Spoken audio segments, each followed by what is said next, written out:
Planning a trip to Cuba, but don't know what to expect? Well, as Canadians, Cuba is often the most affordable way to escape those harsh winters that we've become accustomed to. We've visited Cuba multiple times, staying at a handful of all-inclusive resorts. After a number of trips, we've gotten the feel for what to expect, how to prepare, what to pack, and also we learned some things that we wish we knew before visiting for the first time. Whether you're gearing up for your first Cuban vacation or heading down for the 10th time, here are some things you need to know before visiting Cuba. If you do find this video helpful, please consider also leaving a like and subscribe for more Cuba travel content. We're going to ease into this with a pretty simple one, but that's, bring sunscreen, actually apply that sunscreen, and don't forget the bug spray. The sun down there is different than the sun up here in Canada. I burn very easily, but for some reason I didn't think it was all that bad. There was a lot of overcast days when we were down there one time, so I didn't put a lot of sunscreen on, and I was regretting it.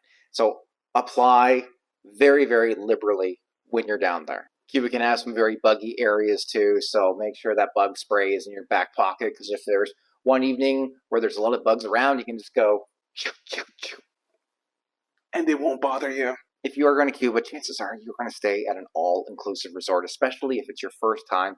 So when you go, bring some extra bills to tip the people who wait on you.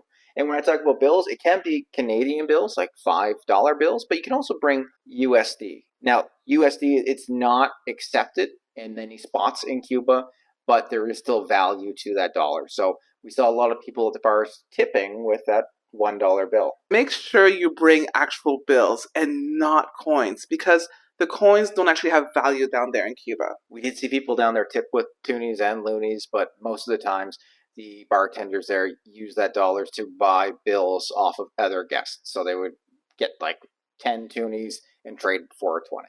Another thing to bring down with you are actual supplies. You would be surprised with the reaction you might get by giving away some t-shirts or even some hygiene products, kids supplies, and a lot of people bring diapers down because Cuba is a country where supplies aren't as easily accessible to the main public as they would be in North America or Europe. If you have some room in your suitcase, look into what might be good to bring to help those people working at the resort. Another thing I wish we knew was that food shortages do happen, and they happen often. Cuba doesn't have as many partners to trade with as some other Caribbean countries do.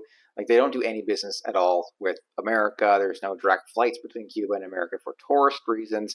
That is just a dead end there. So with that in mind, they're coming from other areas of the world like Russia, India. Kind of takes a little bit longer to ship something from Russia to Cuba as it would be from North America. So that doesn't help with that shortage side of things. Plus the global world events that are happening could also mean that you're not going to find as many options at the buffet. Now, despite all that, you will still find things to eat. There's lots of rice, local delicacies. There's seafood that is actually caught locally. When we were down there recently, you found some good things to eat. I sure did.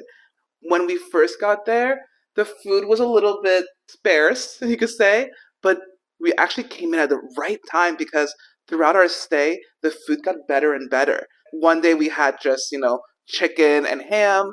The next day there was fish, then there was shrimp, and then there was beef. So depending on when you stay, you might actually go in on a good week when the food supply is actually coming in. Plus, if you love ham sandwiches, you're going to have a great time no matter when you go. There's never a short supply for ham sandwiches, and they're tasty down in Cuba. Make sure you get them grilled. And make sure you bring your own condiments. Another thing that we wish we knew, we thought that this was such a genius idea. We were asking ourselves, where are those people getting Nutella? Where are they getting Frank's Red Hot sauce? Well, people were actually bringing sauces and toppings from home because they knew if they wanted a little bit more flavor or to add their own little spice to it, they might have to do the work themselves. I wish we brought our own condiments, and I wish we also brought our own snacks. Yes, this is a lesson that we learned. We learned it once, and we will never forget to do this now. Never. Never, ever, ever. Bring in the snacks that you love. The chips, crackers, anything you can bring in your suitcase, basically. Going back to the food shortages, you'll always find something there that you're going to eat.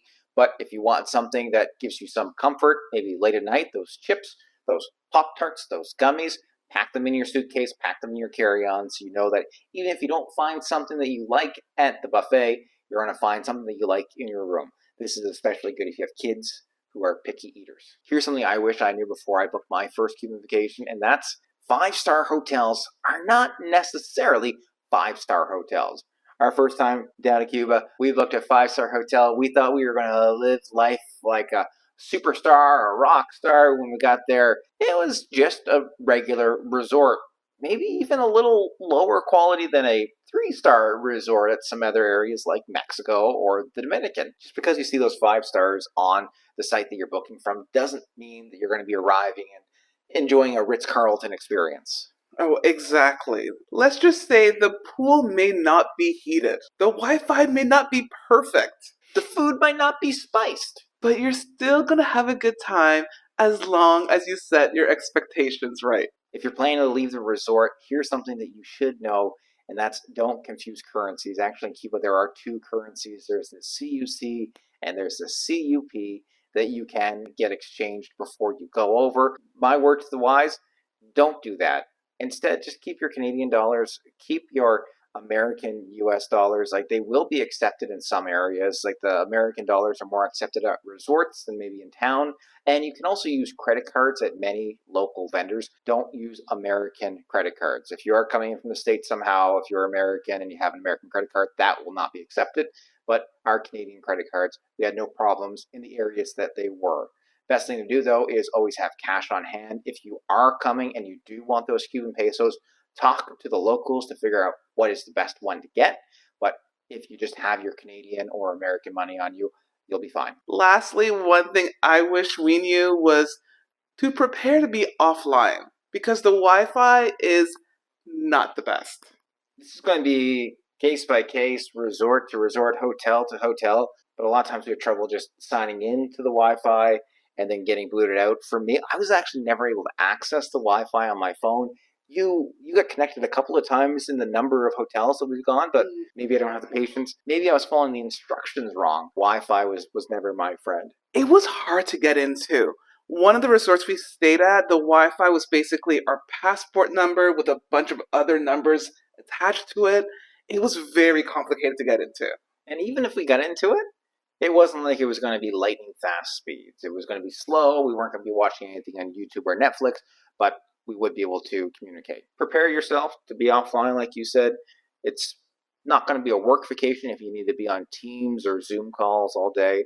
So sit back, relax, unwind, and enjoy the best beaches in the world. Cuba is known for its awesome beaches. White sands, warm, clear blue waters. It's the most fantastic place to be in to fully disconnect and just relax. The sun, the sand, a good drink in hand. Cuban vacations are amazing. Make sure you support the locals that are there to help you out at the resort and just have a great vacation. Cuba, we'll be seeing you soon. We already have our next Cuban vacation coming up, and we cannot wait to get back and escape those harsh Canadian winters. We hope you found this video helpful, and if you did, please like and subscribe for more videos just like this one. And while you're here, check out another one of our Cuban travel videos by clicking the link on the screen.